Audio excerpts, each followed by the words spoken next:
2016 சட்டமன்ற தேர்தலில் அதிமுக மீண்டும் ஆட்சியை பிடிக்கும் என அக்கட்சியின் பொதுச் செயலாளரும் தமிழக முதலமைச்சருமான ஜெயலலிதா நம்பிக்கை தெரிவித்துள்ளார். சட்டமன்ற தேர்தலில் சூழலுக்கு ஏற்ப சரியான முடிவு எடுக்கப்படும் என்றும் அவர் கூறியுள்ளார்.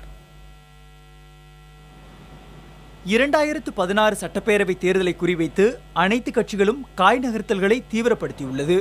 இந்நிலையில் பெரிதும் எதிர்பார்க்கப்பட்ட அதிமுக செயற்குழு பொதுக்குழு கூட்டம் சென்னை திருவான்மியூரில் நடைபெற்றது. கூட்டத்தில் பங்கேற்க வந்த அதிமுக பொதுச் செயலாளர் ஜெயலலிதாவிற்கு மேலதாளங்கள் முழங்க உற்சாக வரவேற்பு அளிக்கப்பட்டது.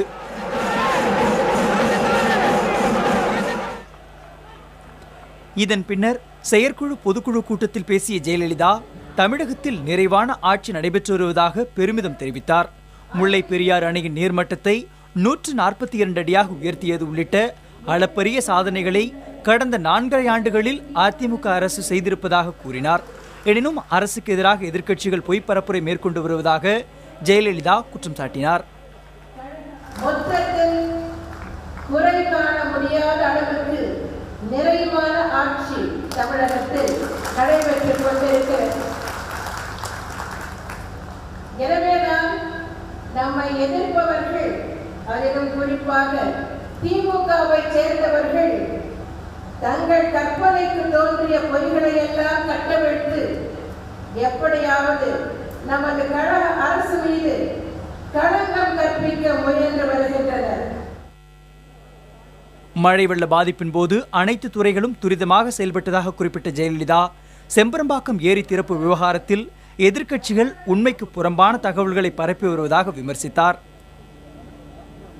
விவசாயத்திற்கு தண்ணீர் திறப்பதற்கான உத்தரவு எப்பொழுதும் முதலமைச்சர் தான் வழங்குவார் என்று தெரிந்தும் வேண்டுமென்றே தற்போதுதான் அது போன்ற நடைமுறை உள்ளது என திமுகவினர் பொய் பிரச்சாரம் செய்து வருகின்றனர்.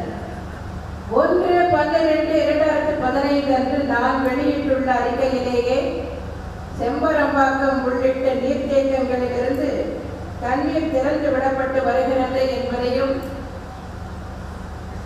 மேலும் பொதுப்பணித்துறை கட்டுப்பாட்டில் உள்ள 45 நீர்த்தேக்கங்களில் உபரி நீர் திறந்து விடப்படுகிறது என்பதையும் தெரிவித்திருந்தேன்.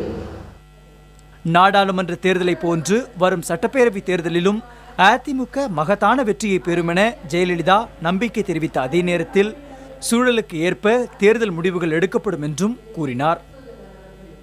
வரும் சட்டமன்ற தேர்தலிலும் அப்போதுள்ள சூழ்நிலைக்கு ஏற்ப நான் சரியான முடிவை எடுப்பேன்.